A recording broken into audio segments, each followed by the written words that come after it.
اور ساری دنیا وہی جا کر صحیح کرتی، اس نے خود اپنے اوپر صحیح نہیں کیا. وہیں جا کر اسی کے سامنے لوگ کعبے کا چکر لگاتے ہیں، اس نے کبھی چکر نہیں لگایا.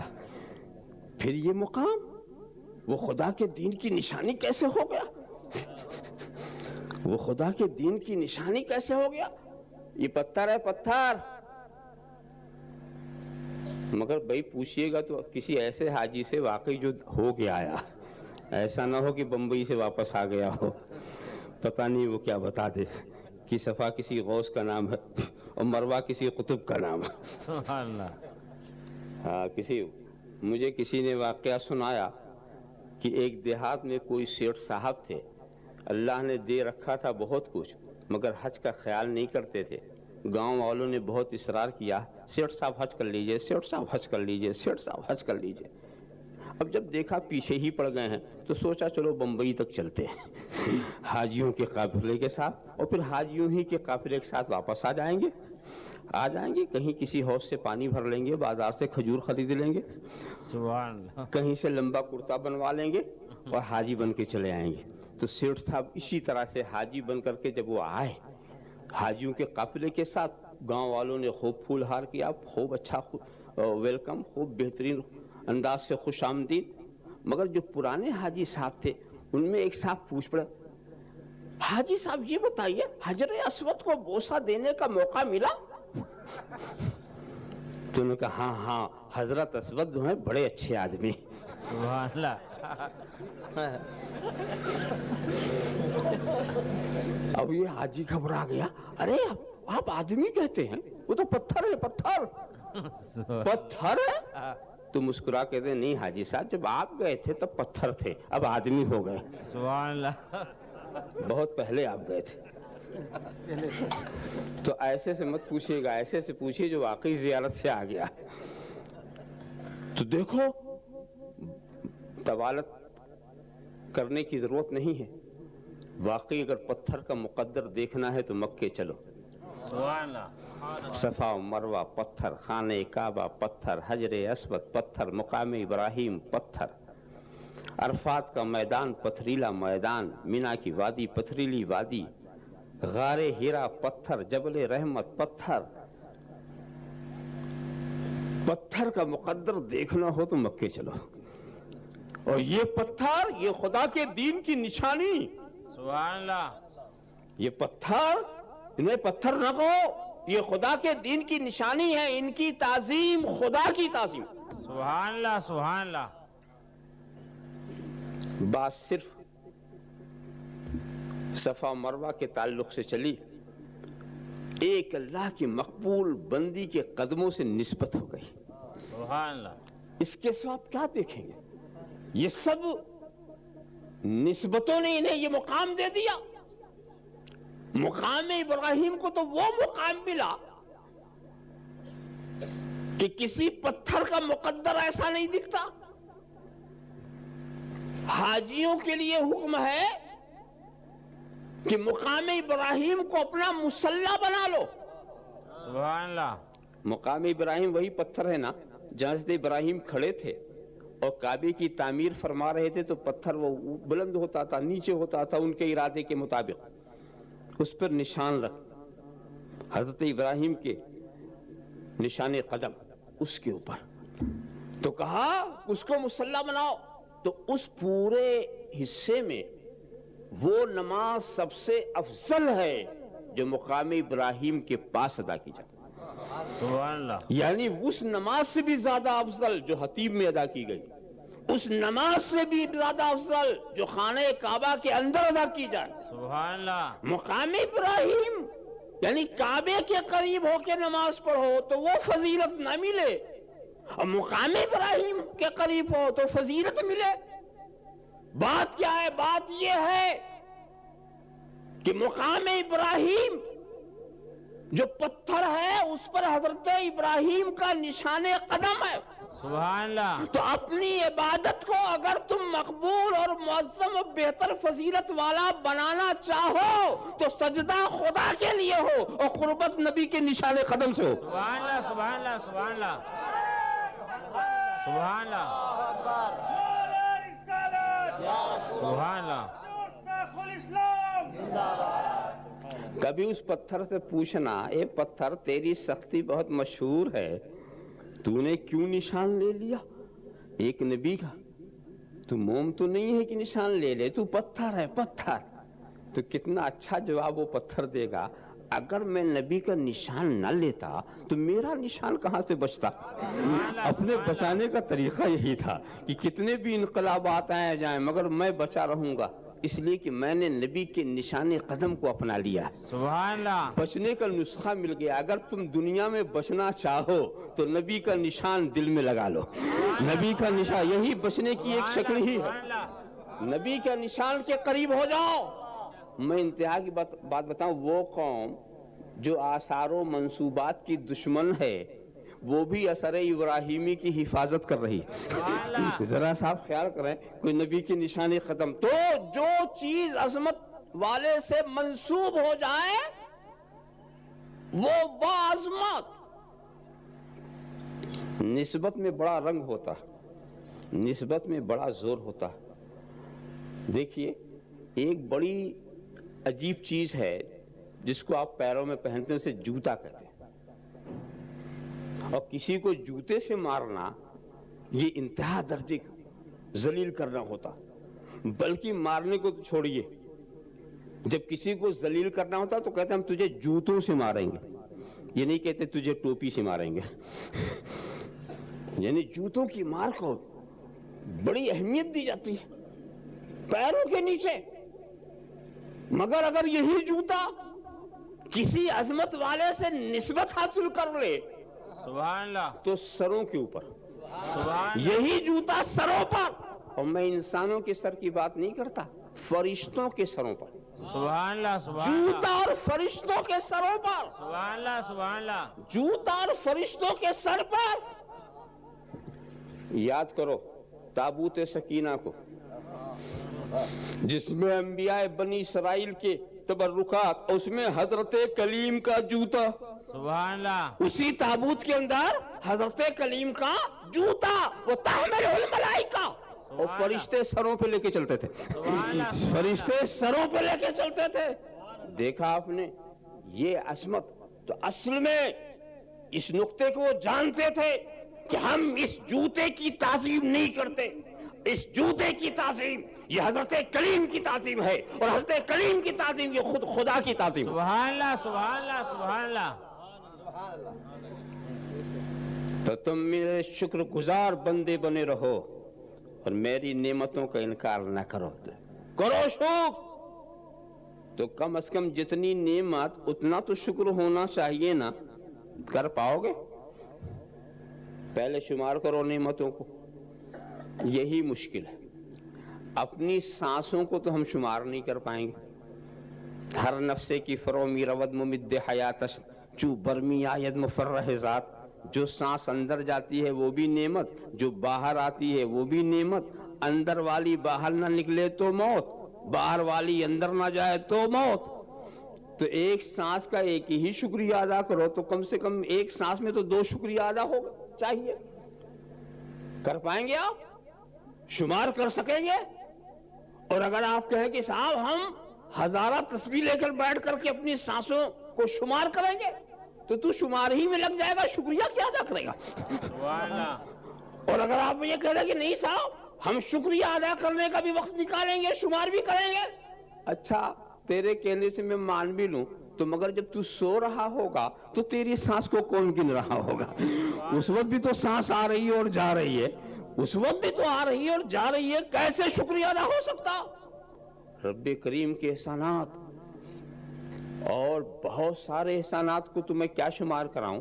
سیدھے سیدھے جو احسانات ہیں اس کی طرف توجہ دلا دوں، ورنہ زمین کا فرش، آسمان کا شامیانہ، چاند و سورج کے چراغ، ستاروں کی قندیلیں، آبشار کے نغمے، دریا کی روانی، جدھر بھی رخ کرو انعام ہی انعام، رحمت ہی رحمت. مگر ایک بات بتاؤ، اس کی انعامات کو آپ سنتے ہوئے اس بات کی توجہ دیں کہ کتنا وہ کریم ہے. اس نے ساری مخلوق کو اپنی مرضی سے پیدا کیا کہ کسی سے مشورہ لیا تھا؟ اور انسان جو ہے یہ خدا کی آخری مخلوق یعنی آخری نوع، آخری قسم مخلوقات کی. اس کے بعد نئی قسم خدا نے نہیں پیدا فرمائی، اس لیے کہ جو مقصود ہوتا ہے وہ آخر میں ہوتا ہے، اس کے بعد کوئی نہیں آتا. تو مقصود کائنات انسان. اب انسان کے بعد نئی مخلوق نہیں یہ ہے، تو اس نے جسے چاہا انسان بنا دیا اپنی مرضی سے. ہمیں بھی انسان بنا دیا، کچھ اور بنا دیا ہوتا تو آپ کیا کر لیتے؟ جنگل کا جانور بنا دیتا، دریا کا قطرہ بنا دیتا، درخت کا پتا بنا دیتا، ریگستان کا ذرہ بنا دیتا، کچھ بھی بنا سکتا تھا نا. مگر بنایا کیا؟ انسان. کتنا بڑا احسان. اور انسان بنا کر لقد خلقنا الانسان فی احسن تقویم کا جامہ پہنا دیا. لقد کرمنا بنی آدم کی مسند پر بٹھا دیا.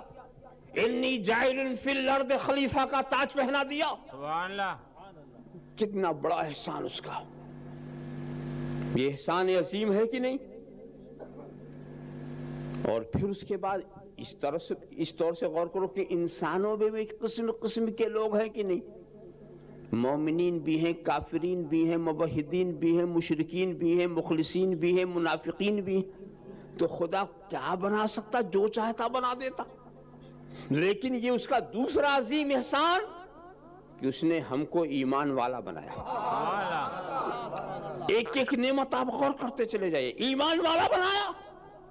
اور پھر یہ بات بھی سامنے کہ ایمان والا ہی بنانا تھا تو کسی بھی نبی کے زمانے میں پیدا کر کے اس کا فرما بردار بنا دیتا. حضرت آدم کے زمانے میں ہوتے تو بھی ہم ایمان والے ہی تھے. حضرت خلیل کے زمانے میں ہوتے ان پر ان کے ماننے والے ہوتے، جب بھی ہم ایمان والے ہی تھے. مگر یہ اس کا کتنا بڑا کرم ہے، کتنا بڑا احسان ہے کہ اس نے اپنے محبوب کے غلاموں میں پیدا کیا.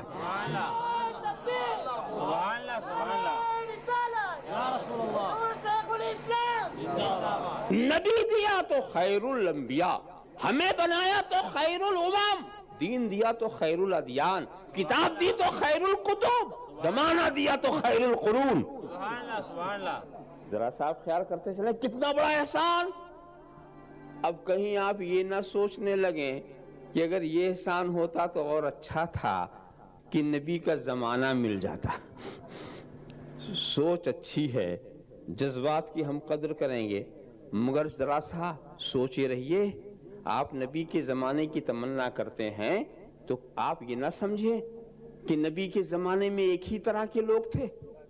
نبی کے زمانے میں آپ ہوتے تو کیا ہوتے؟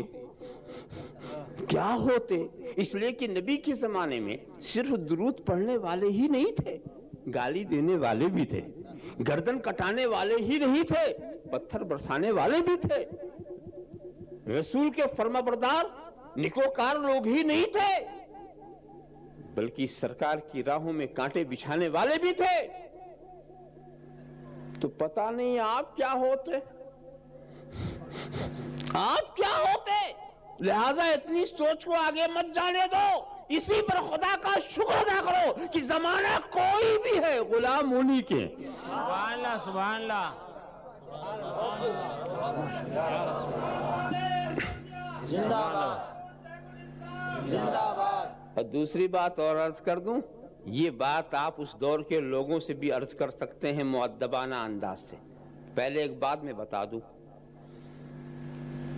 کہ صحابہ کرام کے مقام و مرتبے کو کوئی غیر صحابی نہیں پہنچ سکتا. ہم مقام و مرتبہ کی بات کر رہے ہیں کہ ان کے مقام و مرتبے کو جو عظمت انہیں حاصل ہے وہ کسی کو حاصل نہیں ہو سکتی. یہ ہو سکتا اور یہ ہو سکتا نہیں بلکہ واقعی بھی ہے کہ بعض غیر صحابی بعض صحابہ سے علم میں بہت زیادہ تھے. وہ صحابی جو مقلد غیر مجتہد اور وہ غیر صحابی جو مجتہد، وہ علم میں ان صحابہ سے زیادہ. اور اعمال کی تعداد دیکھو تو بعد والوں کی ریاضت مشقت ہے، وہ بھی بہت ہی زیادہ دکھ رہی ہیں. اس کے باوجود، علم و عمل کی کثرت کے باوجود، کوئی اپنے وقت کا غوث و خواجہ ہی کیوں نہ ہو مگر صحابی کے مقام کو نہیں پہنچتا. وہ بات اپنی جگہ پر، وہ عقیدے کی بات ہے، نہیں پہنچتا. کیا سمجھے آپ؟ اس لیے کہ ان کو جو مقام ملا ہے وہ کسی عمل کا نتیجہ نہیں ہے، وہ کسی علم کا نتیجہ نہیں ہے، وہ درجہ انہیں ملا ہے چہرے مصطفیٰ سے، سبحان اللہ، سبحان اللہ، زیارت مصطفیٰ سے، صحبت مصطفیٰ سے. تو صحبت و نسبت سے جو مقام ملتا ہے وہ علم سے نہیں ملتا. سبحان اللہ. بہت سارے علوم آج ایجاد ہو گئے، صحابہ کے زمانے میں ان کا کوئی نام بھی نہیں جانتا تھا. یہ فقہ کیا ہے، یہ اصول فقہ کیا ہے، یہ منطق کیا ہے، یہ فلسفہ کیا ہے. یعنی جن علوم کو لوگ آج سیکھ کر کے اپنی بڑائی کا نشہ دکھاتے ہیں، ان علوم کا تو وجود نہیں تھا. صحابہ کے دور میں ان علوم کا وجود نہیں تھا. پتا چلا وہ علم سے آگے نہیں بڑھے تھے، وہ نسبت سے آگے بڑھے تھے. رسول سے براہ راست تعلق اور رابطے سے آگے بڑھے تھے. وہ تعلق والے لوگ تھے.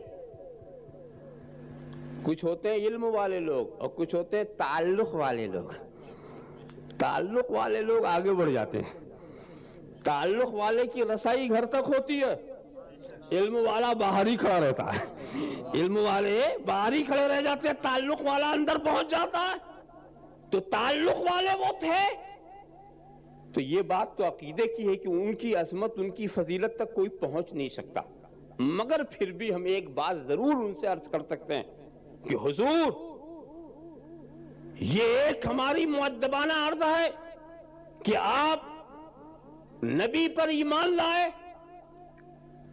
نبی پر ایمان لائے، کیسے لائے؟ نبی کا کردار دیکھا، نبی کی سیرت دیکھی، نبی کا قول دیکھا، نبی کا فعل دیکھا.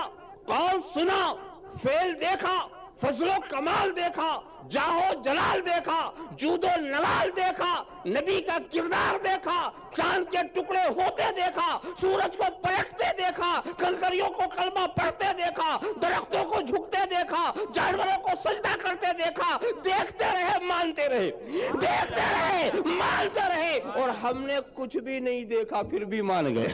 ہم نے کچھ بھی نہیں دیکھا پھر بھی مان گئے. نعرہ تکبیر، نعرہ رسالت، حضور شیخ الاسلام جانشین محدث اعظم، نعرہ تکبیر، نعرہ آپ پر بھی رسالت. خدا کا فضل ہے اور ہم پر بھی خدا کا فضل ہے، مگر ہمارا فضل کچھ نرالا نظر آتا ہے. آپ کو دکھا کے منوایا، ہمیں بغیر دکھائے منوا دیا، ہمیں بغیر دکھائے منوا دیا. یؤمنون بالغیب، اس مقام پر بھی ہم سبحان اللہ. یؤمنون بالغیب، یعنی یہ سرکار کے ماننے میں بھی ہم یؤمنون بالغیب میں آ گئے. ذرا سا دیکھ، بغیر دیکھے مان گئے. اور واقعی بغیر دیکھے ماننے کی بڑی اہمیت ہے. دیکھ کر کے تو آدمی کو ماننا ہی چاہیے. جو ماننے والی چیز ہے اس کو جب دیکھ کے تو ماننی چاہیے. آگ جلا رہی ہے، آپ دیکھ رہے نہیں مانیں گے. کشتی دریا میں ڈوب رہی ہے، آپ دیکھ رہے نہیں مانیں گے. سورج سے تیز کرنیں نکل رہی ہیں، آپ دیکھ رہے نہیں مانیں گے. دیکھ کے جو نہ مانے تو بہت بد نصیب ہے. دیکھنے والوں کو تو ماننا ہی چاہیے. بغیر دیکھے ماننا، یہ ہے ایمان کا کمال. سبحان اللہ.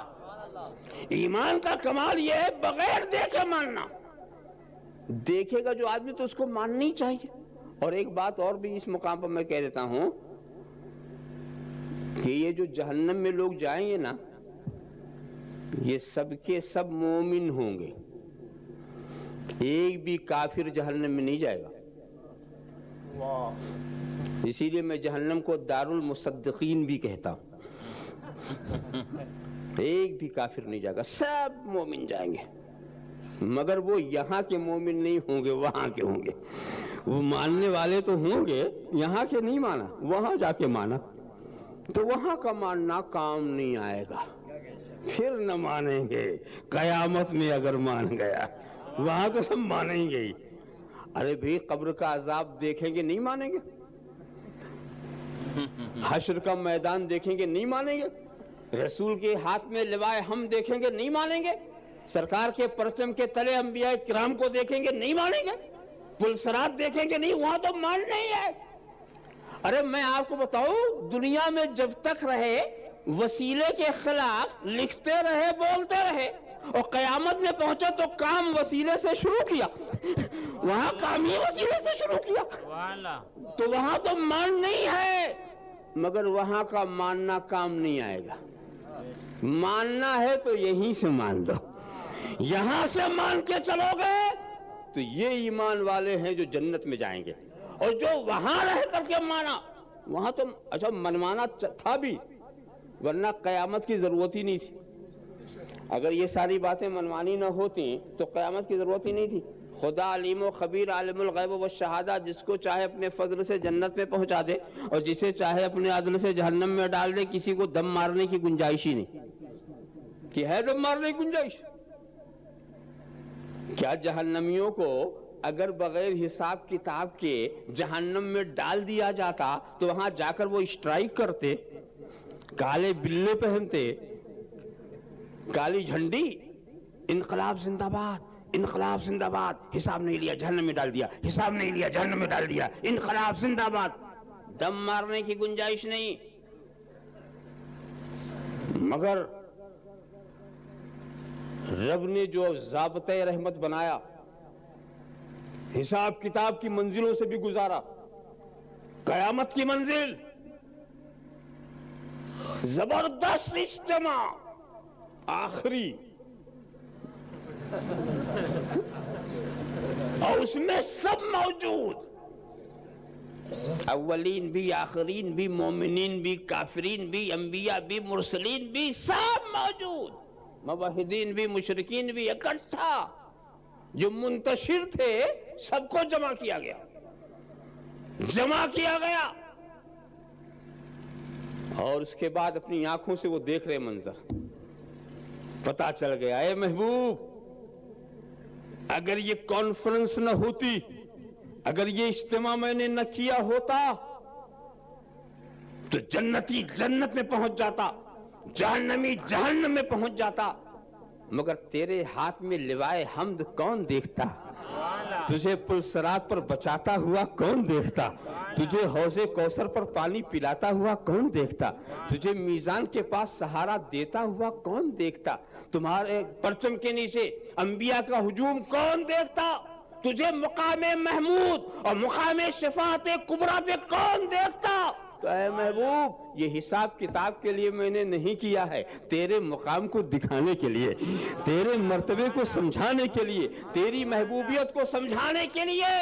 تو جب ان میں تھا تو محمد تھا، آج تو محمود ہے۔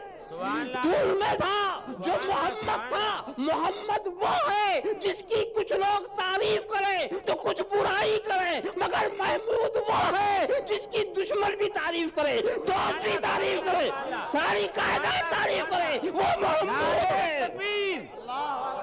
نعرہ رسالت، سبحان اللہ، سبحان اللہ، محدث اعظم ہند، سبحان اللہ، حضور محدث اعظم ہند، سبحان اللہ، وعدہ اشرفیہ، نعرہ تکبیر، تو تیرے شانی محمودیت کو دکھانا ہے، تیرے مقام محبوبیت کو دکھانا ہے، تاکہ جہنمی جہنم میں جانے سے پہلے سمجھ لے کہ ہم نے کس سے دشمنی کی تھی، اور اور جنتی جنت میں جانے سے پہلے سمجھ لے ہم نے کس سے دوستی کی تھی. اللہم صلی علی سیدنا مولانا محمد وعلی سیدنا مولانا محمد کما تحب و ترضى بان تصلی علیہ. واشکرونی، میری نعمتوں کا انکار نہ کرو، میرے شکر گزار بندے بنے رہو. نعمتوں کا ایک سرسری سا جائزہ. ویسے تو نعمت تو بہت، ہر چیز کو نعمت ہی سمجھتے. بھئی آنکھ نعمت ہے کہ نہیں؟ زبان، ہاتھ، پیر ہے نعمت؟ کون اس کو نعمت نہیں کہتا؟ اور یہ آپ کے، یہ ہاتھ بھی آپ کا ہے، یہ پیر بھی آپ کے، یہ آپ کے غیر تو نہیں ہے. اور یہ آپ کے ایسے دوست ہیں کہ جو چاہو آپ ان سے کرا لو. ایسا دوست کون ملتا؟ جو چاہو کرا لو. پیر سے کہو چل تھیٹر، انکار نہیں کرے گا. حضور ہم حاضر ہیں، لے چلیے. شراب کھانے چل، چلنے کو تیار. جوا کھانے چل، چلنے کو تیار. چوری ڈکیتی جس کام کے لیے لے چلو چلنے کو تیار. ایسا دوست، ایسا ساتھی. وہی ہاتھ کا حال ہے، جو کہو کرنے کو تیار. رشوت کے لیے بڑھاؤ تو بڑھ جاتا ہے، سود کے لیے بڑھاؤ تو بڑھ جاتا ہے، ظلم کرنے کے لیے بڑھاؤ تو بڑھ جاتا ہے، کسی کو تھپڑ لگانے کے لیے بڑھاؤ تو بڑھ جاتا ہے. جو کہو کرتا. اور آپ اس کو اتنا اپنائے ہوئے ہیں کہ کبھی ایسا نہیں ہوا کہ گھر سے باہر آپ جائیں اور ہاتھ کو گھر میں ٹانگ کے چلے جائیں. کبھی ایسا نہیں ہوا کہ پیر کو چھوڑ کے چلے جائے کہ بھی تو بہت چل چکا، اب آرام کر. لے کے ساتھ ساتھ چلتے ہی تیرے ہیں تیرے. مگر دوستو وہ منظر عجیب ہوگا. میدان قیامت میں تیری زبان بند کر دی جائے گی اور تیرے ہاتھ تیرے خلاف گواہی دیں گے، تیرے پیر تیرے خلاف بولیں گے. اے اللہ یہ مجھے تھیٹر لے گیا تھا، اے اللہ یہ مجھے سنیما لے گیا تھا، یہ شراب خانہ لے گیا تھا، یہ جوا خانہ لے گیا تھا، یہ یہاں لے گیا تھا، یہ وہاں لے گیا تھا. سارے عیب کو کھول رہے ہوں گے اور یہ ہاتھ بھی بول رہے اس نے مجھ سے ایسا ایسا کام لیا، فلاں کو بلا وجہ تھپڑ لگا لیا، فلاں کا حق چھین لیا، فلاں سے رشوت لے لی، فلاں سے سود لے لیا. اب سب بتاتے چلے جا رہے ہیں، زبان بند ہے، ہاتھ پیر بولتے جا رہے ہیں. وہاں جا کے پتا چلا کہ جس کو ہم نے اپنا سمجھا تھا وہ خدائی جاسوس تھے، وہ خدائی جاسوس تھے جو ہمارے ساتھ ساتھ ہمارے کردار کو دیکھ رہے ہیں اور اپنے محفوظ کرتے چلے جا رہے ہیں. دیکھو دوستو یہی آپ کے اپنے تھے، آئے کام. یہی آپ کے اپنے تھے، کام آئے.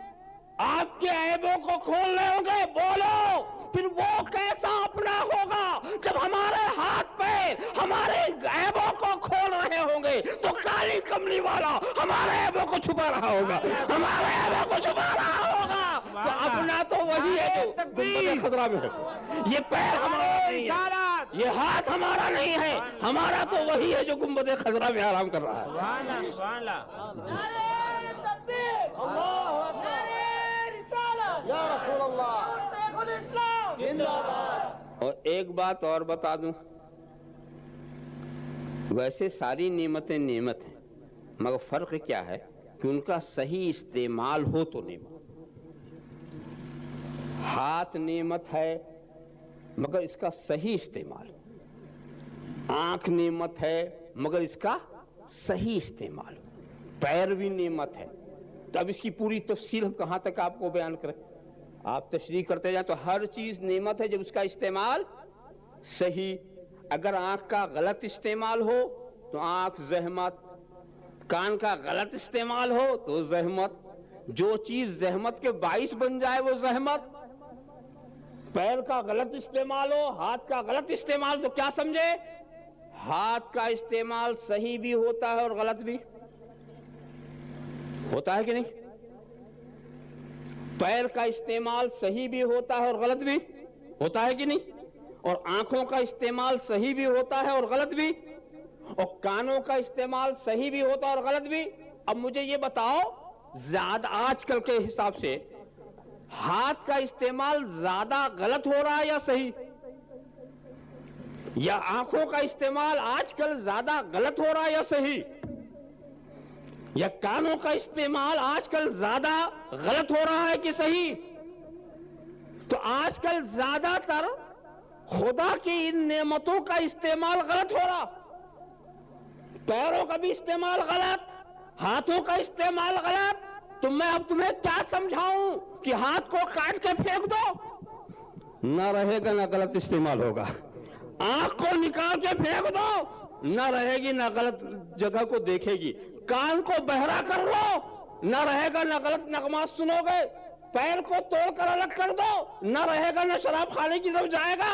کیا میں یہ مشورہ دوں یا یہ مشورہ کروں کہ صحیح استعمال سمجھ لو، آنکھ کے صحیح استعمال کو سمجھ لو، کان کے صحیح استعمال کو سمجھ لو، ہاتھ کے صحیح استعمال کو سمجھ لو، پیروں کے صحیح استعمال۔ وہ تو بہت ہی جاہل لوگ ہیں جو صحیح استعمال رہتے ہوئے بھی بات کو نہیں سمجھتے۔ بس صحیح استعمال کسی چیز کا ہو تو جو صحیح استعمال ہو اس کی رہنمائی کرو، اور جو غلط استعمال ہو اس سے روکو۔ اللہم صلی علی سیدنا مولانا محمد وعلی سیدنا مولانا محمد کما تحب و ترضى بأن تصلی علیہ۔ ہر چیز کا ایک صحیح استعمال کر۔ مگر دوستو، جس طرح سے اللہ نے جتنی نعمتیں پیدا کی ہیں اس میں رحمت کا بھی پہلو ہے، اس میں اس کی حکمت سے کچھ زحمت کا بھی پہلو ہوتا ہے۔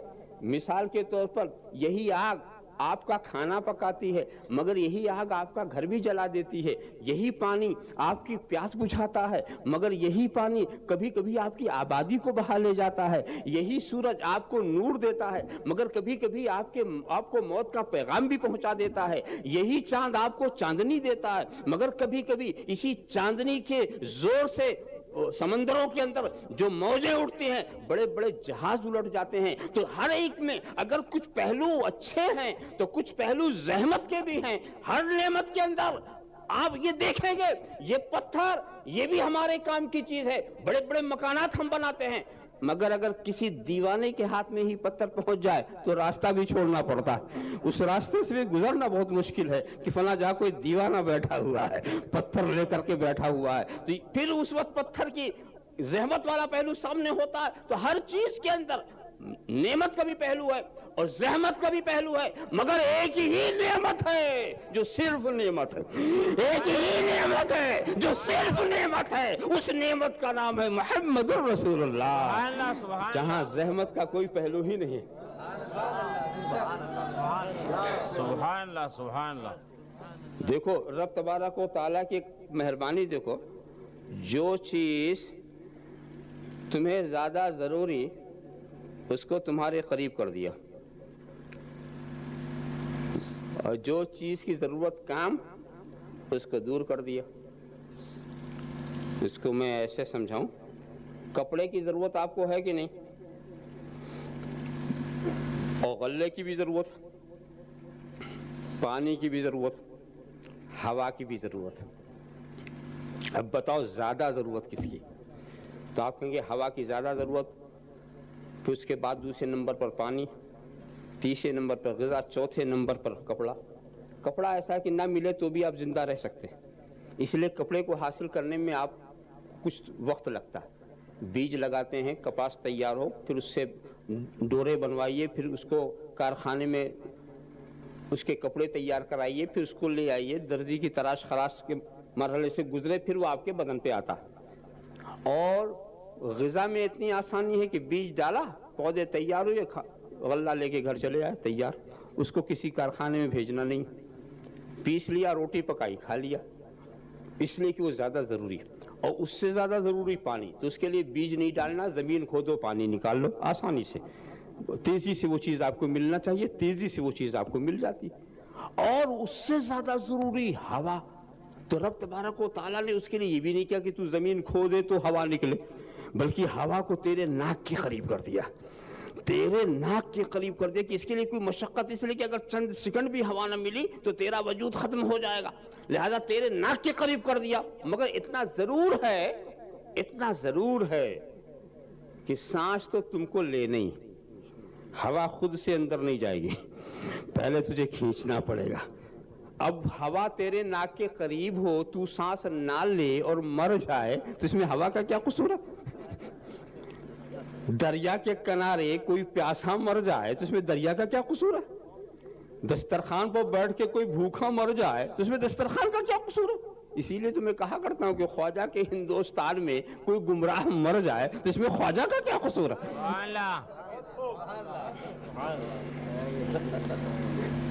صاحب خیال کرتے چلے جائیں۔ اب ایک بات سنو کہ جسم کی زندگی کے لیے خدا نے یہ انتظام کیا، جو چیز جسم کی زندگی کے لیے ضروری وہ جسم کے قریب۔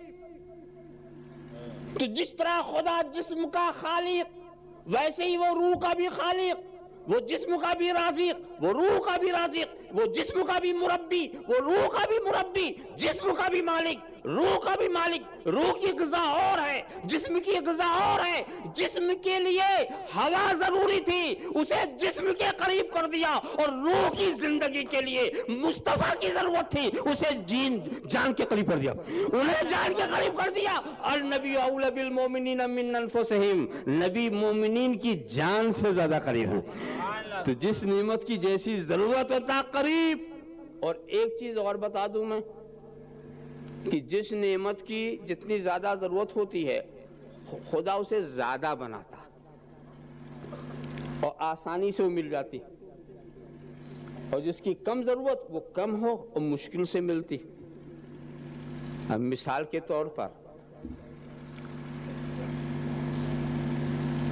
نمک کی ضرورت زیادہ اور شکر کی ضرورت کم، تو شکر قیمتی بھی ہے، مشکل سے ملتی ہے، اور نمک سستی آسان، جہاں کچھ نہ ملے نمک تو ملتا ہی ہے۔ دیکھا، جو چیز ضرور اس کو زیادہ۔ ایسے ہی دیکھ لو، غذا کی ضرورت کم، پانی کی زیادہ، تو غذا کی پیداوار بھی کم اور پانی سے تو 3 حصہ بھرا ہوا، اور پانی کی ضرورت سے زیادہ ہوا کی ضرورت، تو پوری دنیا کو ہوا گھیرے ہوئی۔ دیکھا آپ نے، جس کی ضرورت زیادہ وہ آسان اور زیادہ۔ ایسے ہی دیکھو، سونے چاندی کی ضرورت کم اور پتھر کی ضرورت زیادہ، تو پتھر تو ہر جگہ ملتے اور سونا چاندی قیمتی، اور اس کے لیے تو کچھ مسائل شرعیہ بھی مفتی صاحبان بتاتے ہیں، شرعی احکام بھی وابستہ ہے اس سے، کہ بھی سونا چاندی یہ مرد نہیں استعمال کر سکتا، عورتیں زیورات استعمال کر سکتی، سونا تو مطلقاً مرد نہیں استعمال کر سکتا۔ چاندی کے لیے بھی جو اجازت بھی دی تو ایک انگوٹھی، وہ بھی 4 ماشے سے زیادہ نہ ہو، اس پر 1 نگ ہو، یہ مرد پہن سکتا، مگر 1 سے 2 بھی نہیں پہن سکتا۔ کچھ لوگوں کو تو میں نے دیکھا کہ ساری انگلیوں میں انگوٹھی، پتہ نہیں چلتا کہ یہ انگوٹھی پہن کے آئے ہیں یا دکان لے کے آئے ہیں، ساری انگوٹھیوں میں۔ اس کی یہ آپ سمجھتے ہیں معمولی بات ہے، اس کو پہن کے آپ نماز پڑھیں تو نماز مکروہ تحریمی، لوٹانا واجب، اتنی اہم چیز ہے یہ۔ اور یہ سونا تو بالکل آپ، مگر کچھ مردوں کو بھی دیکھا گیا سونے کی انگوٹھی، سونے کی انگوٹھی پہنے ہوئے کچھ دیکھے گئے۔ کچھ لوگ تو سونے کی چین بھی پہنتے ہیں، یعنی گلے میں چین، دل بے چین۔ عورتوں کو اجازت ہے وہ کتنا بھی سونا پہنے، اور اس معاملے میں عورتیں حریص بھی بہت ہیں، جتنا بھی پہنا دو پہن لیں، اس کا خیال نہیں کریں گے کہ کان کٹتا ہے کہ گلا کٹتا، مگر بہر ان کو اجازت، اور تم نے جو ان کا حق تھا وہ تم نے لے لیا۔ سونا انہیں پہننا تھا، تم نے پہننا شروع کر دیا، تو مجھے ڈر لگا، مجھے ڈر یہ لگا کہ آج تو ان کا حق چھین کر کے سونا پہن رہا ہے، کل کہیں آگے بڑھ کر کے چوڑی نہ پہننا شروع کر دے، اور پھر آگے بڑھ کر کے ساڑی نہ پہننا شروع کر دے، اور پھر آگے ایسا نہ ہو کہ تو اندر ہو وہ باہر ہو۔ لہذا پہلے ہی سے چوکنا کر دینا ضروری ہے. اللہم صلی علی سیدنا مولانا محمد کما تحب و ترضی بان تصلی علیہ. تو میں یہ بتانا چاہتا جس کی ضرورت زیادہ وہ زیادہ اور جس کی ضرورت کم وہ کم. اب یہاں ایک بات اور میں آپ کو بتا دوں. کسی نعمت تو نعمت ہی ہے مگر سب سے زیادہ کس چیز کی ضرورت ہے؟ میں کہتا ہوں نعمت کی ضرورت اتنی نہیں ہے جو میں بتانا چاہتا ہوں. سب سے زیادہ یہ ضرورت اس بات کی ہے کہ ہم نعمت سے قریب ہوں. کیا سمجھے؟ سب سے زیادہ سب سے بڑی نعمت کیا ہے؟ نعمت سے قربت. کیا سمجھے آپ؟ پانی نعمت ہے مگر ہم ہیں دور. دریا کہیں اور بہ رہا تو ہمیں کیا ملے گا؟ تو ہم کو سب سے زیادہ ضرورت کیا ہے کہ نعمت سے ہم قریب ہوں اور نعمت ہمارے قریب ہو. کھانا ہو ہم سے دور، دوا ہو اور ہم سے دور، تو اس دوا سے ہمیں کیا فائدہ؟ اس پانی سے ہمیں کیا فائدہ؟ تو اصل چیز نعمت نہیں ہے بلکہ اصل چیز نعمت سے قربت ہے. جب تک نعمت سے قربت نہیں ہوگی ہمیں نعمت کا فائدہ نہیں مل سکتا. تو میں یہی پوچھنا چاہتا ہوں کہ سب سے زیادہ قربت والی نعمت ملنی چاہیے اور نعمت سے قربت کا نام ہے رحمت. نعمت سے قربت کا نام کیا ہے؟ رحمت. تو سب سے زیادہ رحمت کی ضرورت ہے. تو قرآن نے ارشاد فرما دیا وَمَا أَرْسَلْنَاكَ إِلَّا رَحْمَةً لِّلْعَالَمِينَ وَمَا أَرْسَلْنَاكَ إِلَّا رَحْمَةً لِّلْعَالَمِينَ. اے محبوب ہم نے تجھے سارے عالم کے لیے رحمت بنا کے بھیجا ہے. یہ وہ رحمت ہے جو سب کے قریب ہے، سب کے قریب ہے. اسی قربت کا نام رحمت ہے. تو سب سے زیادہ ضرورت ہے رحمت کی. سبحان اللہ. یہاں ایک عجیب سوال لوگ کر دیتے ہیں تو اس کا جواب میں دیتا پھرتا ہوں. اس کی طرف آپ کی بھی توجہ مبذول کرا دوں. جنہوں نے نہیں سنا وہ سن لیں اور موضوع سے مناسبت بھی ہے اس کو. ایک سوال کرتے ہیں کہ صاحب کہ یہ لوگ جو یا رسول اللہ کا نعرہ لگاتے ہیں یہ بات سمجھ میں نہیں آتی. یا رسول اللہ یا رسول اللہ جس کو دیکھو، اور خاص طور سے ہمارا اسٹیج تو ایک امتیازی شان رکھتا ہے. یا رسول اللہ یہ بات سمجھ میں نہیں آتی. تو پوچھو بھی کیا سمجھ میں آتا ہے؟ کیا سمجھ میں آتا ہے؟ یا اللہ یا اللہ یا اللہ. اچھا تو تم اللہ کی ذات کو بلاتے ہو، خدا کی ذات کو بلاتے ہو کہہ کر یا اللہ؟ یہ تو ہماری سمجھ میں نہیں آتا. اگر یا اللہ سے خدا کی ذات کو بلانا ہے تو واقعی یہ ہماری سمجھ میں نہیں آتا. یا اللہ کہنا تو سمجھ بھی نہیں آتا. اور میں آپ کو سمجھاؤں تو شاید آپ کی بھی سمجھ میں نہ آئے. دیکھو بلایا کس کو جاتا ہے؟ جو دور ہو. دور والوں کو بلاتے ہیں نا. یا قریب ہو اور متوجہ نہ ہو. قریب ہو اور متوجہ نہ ہو. جو قریب بھی ہو اور متوجہ بھی ہو کیا اسے کوئی بلائے گا؟ قاری نور الدین صاحب ہمارے قریب بھی ہیں اور پوری طور پر متوجہ. میں بلاؤں گا ان کو. بلایا اسے جاتا ہے جو دور ہو یا قریب ہو متوجہ نہ ہو. تو اب یا اللہ کہنے والوں سے پوچھنا کیا وہ اللہ کو دور سمجھتے ہیں؟ سبحان اللہ. یا قریب سمجھتے ہیں اور یہ سمجھتے ہیں متوجہ نہیں. جو خدا کو دور سمجھے وہ بھی کافر، اور جو قریب سمجھ کے یہ کہے کہ متوجہ نہیں وہ بھی کافر. تو ایک ایک آن میں ایک ایک لمحہ وہ اپنے ہر مخلوق کی طرف متوجہ، توجہ اس کی ہٹتی ہی نہیں، قریب بھی متوجہ بھی. تو اب اس کے بلانے کا مطلب کیا ہے؟ اب اس کو بلانے کا مطلب کیا ہے؟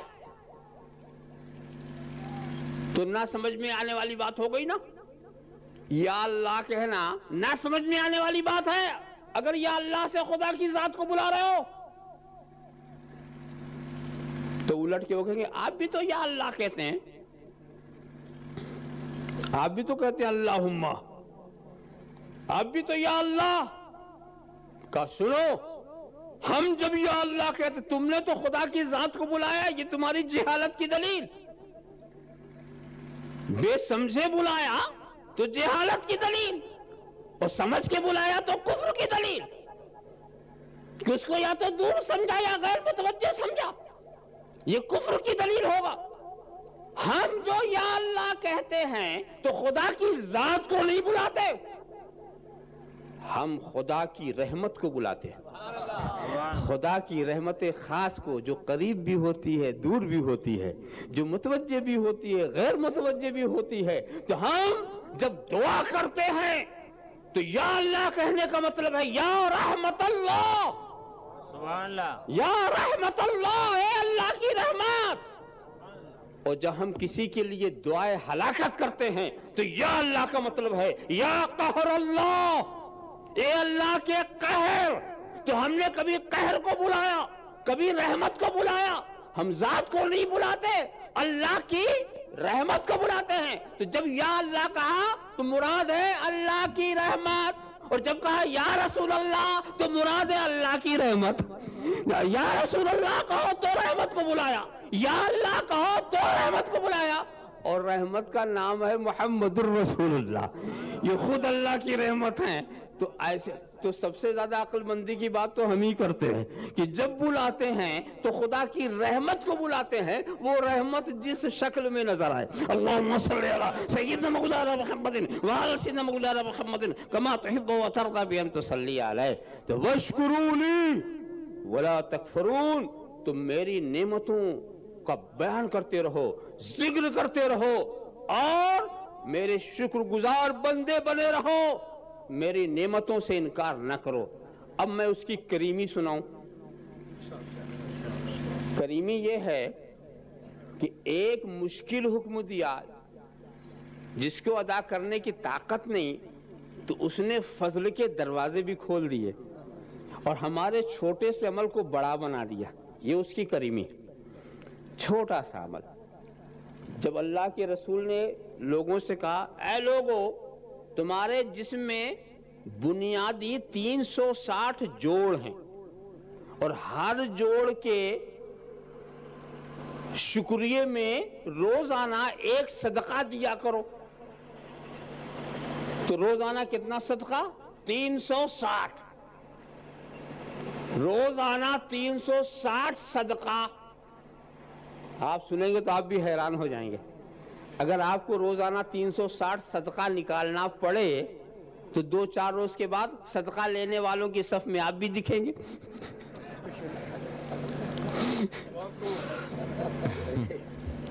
مگر یہاں جب سرکار سے پوچھا گیا کہا تم یہ سمجھتے ہو کہ مال دولت دینا ہی صدقہ؟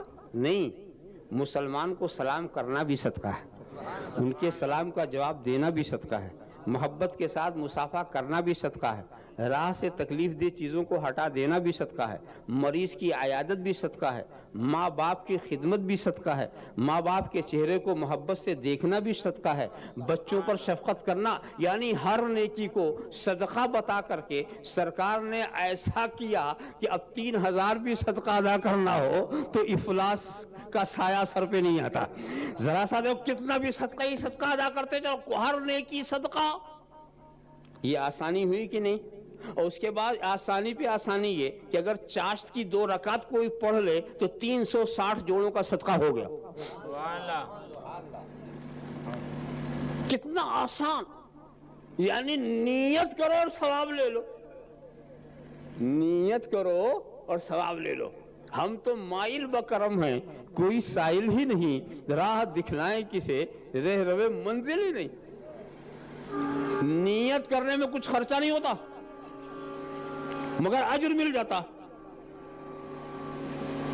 ایک صاحب اپنے پیر صاحب کو لے گئے گھر پہ، حضرت گھر نیا نیا بنایا، چلیے قدم رکھ دیجئے، گئے دیکھا ہر طرف جنگلے ہیں، روشن دان ہیں، کھڑکیاں ہیں۔ پوچھا بیٹا اتنی روشن دان کیوں بنایا، اتنے جنگلے کیوں بنا دیے، اتنے دروازے کیوں بنائے؟ کہا حضور ہوا خوب آئے، روشنی خوب آئے۔ تو کہتے ہیں تو نے یہ کیوں نہیں نیت کر لی کہ اذان کی آواز آئے؟ اگر تو اذان کی آواز کی نیت کرتا تو کیا ہوا نہ آتی، کیا روشنی نہیں آتی؟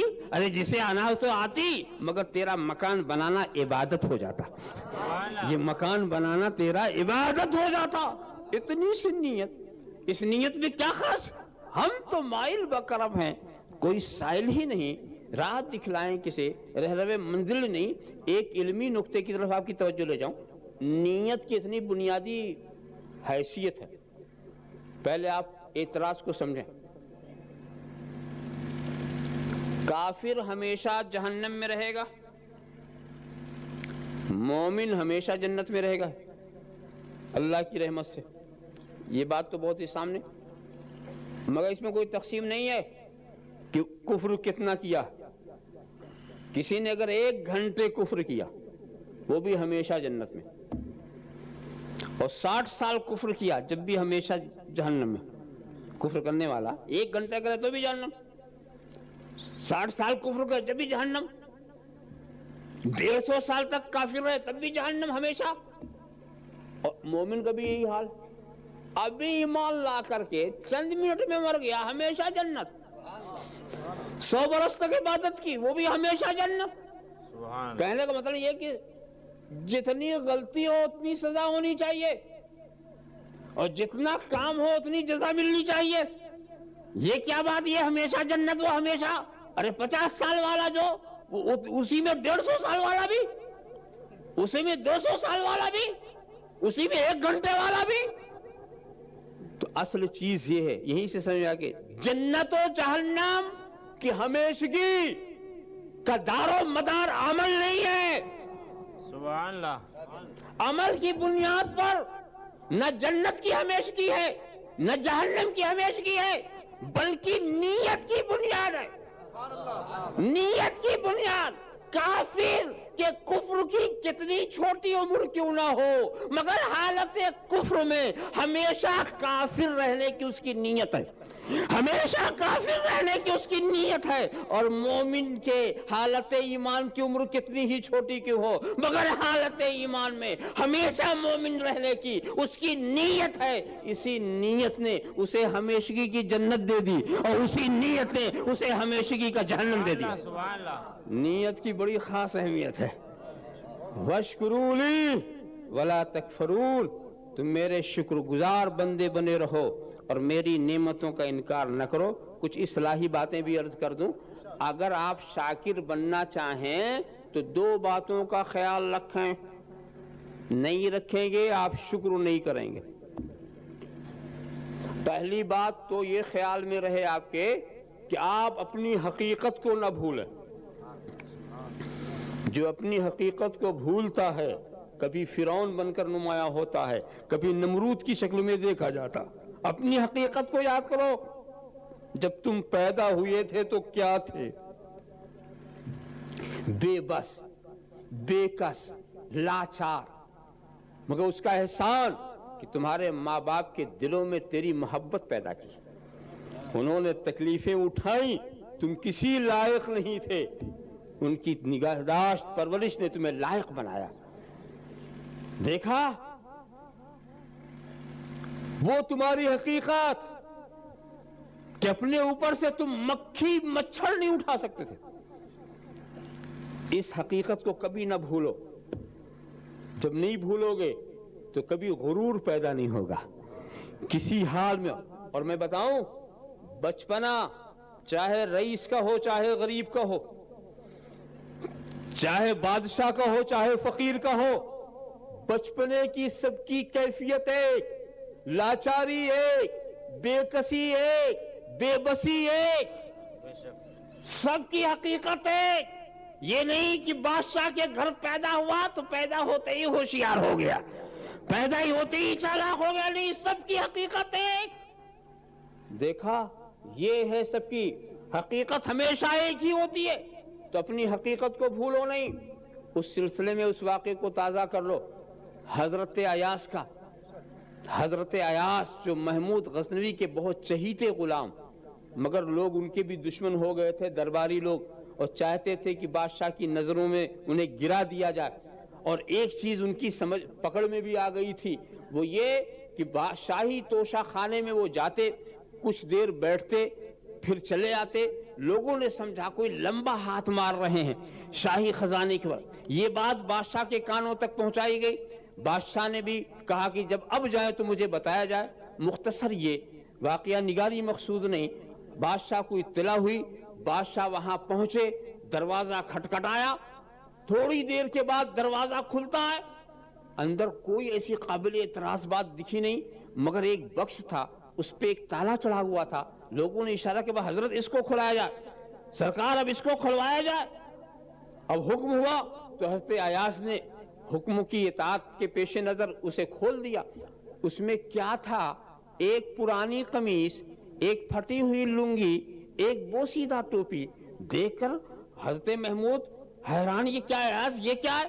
کہا حضور، جب غلام کی حیثیت سے میں آپ کے بارگاہ میں آیا تھا تو میرے بدن پہ یہی لباس تھا، میرے بدن پر یہی لباس تھا، اور اس کے بعد آپ کی نوازشات، آپ کے اکرامات، آپ کا فضل و کرم ہمیشہ میرے اوپر سایہ گستر رہا، اور اچھے سے اچھا کھاتا رہا، اچھے سے اچھا پہنتا رہا، مگر میں نے اپنی یہ عادت بنا لی کہ روز میں آ کر کے اس اپنے شاہی لباس کو، بادشاہ کے عطا کردہ لباس کو اتار دیتا ہوں، اور اس لباس کو پہن کر کے اپنے سے کہتا ہوں، اے ایاس، تیری حقیقت یہی ہے، تیری حقیقت یہی ہے، بادشاہ سے بے وفائی نہ کرنا، غداری نہ کرنا، یہ چمک دمک تیری نہیں ہے، یہ شاہی کرامات کی ہے، یہ ان کے فضل و کرم کی ہے، تو میں اپنی حقیقت کو نہ بھولوں، یہ میں نے عادت بنا لی ہے۔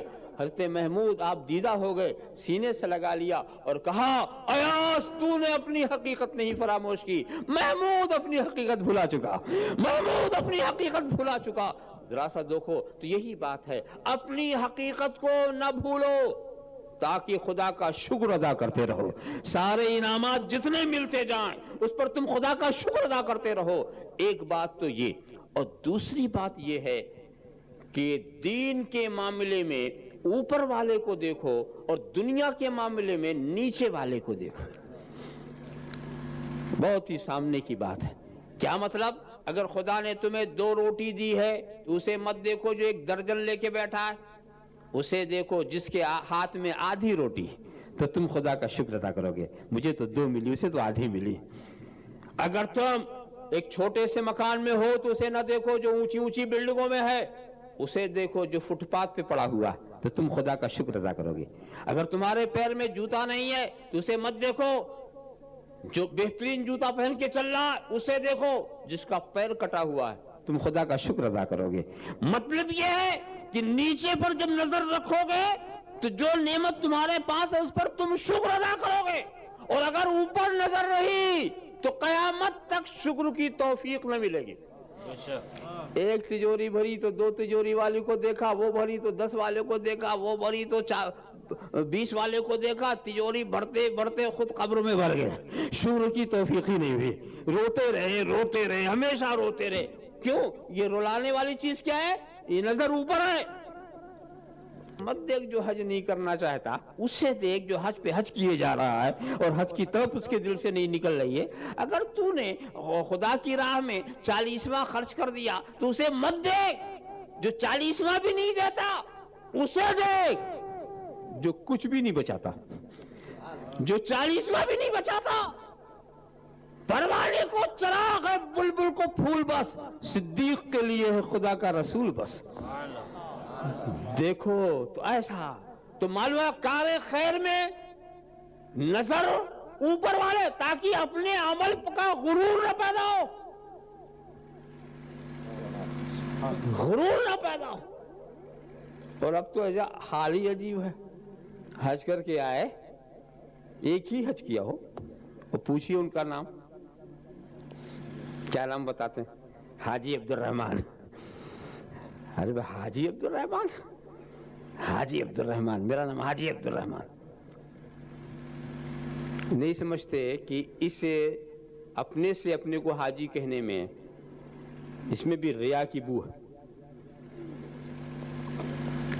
مگر کہتے ہیں لوگ کہ حج کر کے آئے ہیں، کیا نام ہے؟ حاجی عبد الرحمن۔ حالانکہ باپ دادا نے حاجی نام نہیں رکھا تھا، نام عبد الرحمن ہی رکھا تھا، حج کر کے آئے تو حاجی عبد الرحمن ہو گئے۔ ارے بھی دوسرا کہے مگر خود تو نہیں بولنا چاہیے، خود نہیں لکھنا چاہیے۔ اس پر تو مجھے وہ لطیفہ یاد آیا کہ کسی نے پوچھا آپ کا نام، کہا حاجی عبد الرحمن، تو انہوں نے پوچھا آپ کا نام، کہا نمازی عبد السلام۔ کہا کیسا نام، تیرا کیسا نام؟ کہا جیسا تیرا نام ویسا میرا نام۔ ارے تو نے ایک حج کیا حاجی کہتا، میں تو 5 پڑھتا ہوں اس لیے نمازی کہتا ہوں۔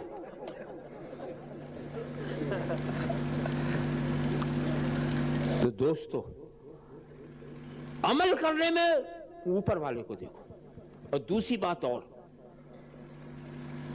وَاشْكُرُوا لِي، اس پر اب غور کر لیں، وَاشْكُرُوا لِي، شکر کرو نعمتوں کے لیے نہیں، میرے لیے۔ وَاشْكُرُوا لِي لِأَجَلِي لِرَضَائِي، نعمت شکر کرو، یہ ٹھیک ہے، یہ کہ میرا ضابطہ رحمت ہے، لَئِن شَكَرْتُمْ لَأَزِيدَنَّكُمْ، تم شکر کرو گے تو میں نعمتیں بڑھاؤں گا، مگر نعمت کے لیے شکر مت کرنا، میری رضا کے لیے کرو۔ شکر سے بھی مجھے چاہو، نعمت کے لیے عبادت مت کرو، عبادت خدا کے لیے کرو۔ نعمت کے لیے اگر عبادت کرو گے تو میں پوچھوں گا تو عبادت کر رہا کہ تجارت؟ جنت کے لیے،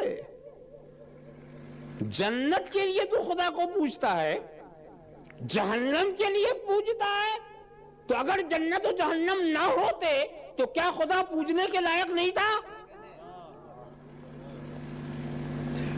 سوچنے کی بات۔ حضرت رابعہ بصریہ تو حالت سکر میں نکل ہی پڑی تھی، بالٹی لے کر کے اور لکڑی لے کر کے پوچھا تو کہا اس پانی سے جہنم کو بجھانے جا رہے ہوں اور اس لکڑی سے جنت کو جلانے جا رہے ہوں، تاکہ میرے خدا کو کوئی جنت کے لالچ میں نہ پوجے، جہنم کے خوف سے نہ پوجے۔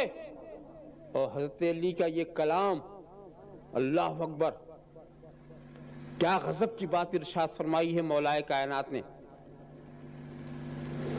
ما عبدتک طمعا فی جنتک ولا خوفا من نارک ولیکن وجدتک اہلا للعبادہ فعبدتک، اے خدا میں نے تیری جنت کے لالچ میں تجھے نہیں پوجا، تیرے جہنم کے خوف سے تجھے نہیں پوجا، بلکہ میں نے تجھے عبادت کے لائق پایا اس لیے پوجا۔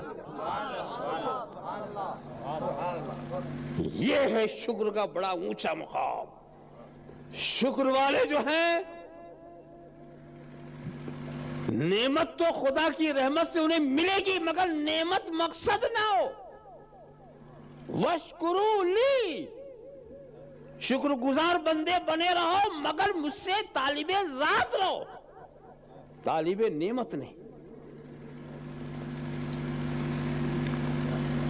اب یہاں پر اس چیز کو ذہن میں رکھ لیں، جیسا کہ میں نے کہا کہ نعمتوں کا شکر ادا کرنے کے لیے نعمتوں کی معرفت ضروری، ان کا ذکر ضروری، ان سے رابطہ ضروری۔ اب نعمتوں کی کوئی بھی آپ لسٹ بنائیں گے تو سب سے زیادہ نعمت، سب سے بڑی نعمت وہی جس سے ہم کو ہدایت ملی، گمراہی کے راستے سے نکل کر ہم ہدایت کی روشنی پر آئے۔ سب سے بڑی نعمت وہ جو وہاں کام آئے، یہاں کی ساری نعمت یہیں رہ جائے گی، جو نعمت وہاں ہو، اور وہ نعمت کیسے ملے گی؟ بس 2 لفظوں میں کی محمد سے وفا تو نے تو ہم تیرے ہیں، یہ جہاں چیز ہے کیا لوح و قلم تیرے ہیں۔ محمد کی محبت دین حق کی شرط اول ہے، اسی میں ہے اگر خامی تو سب کچھ نامکمل ہے۔ وآخر دعوانا ان الحمد للہ رب العالمین۔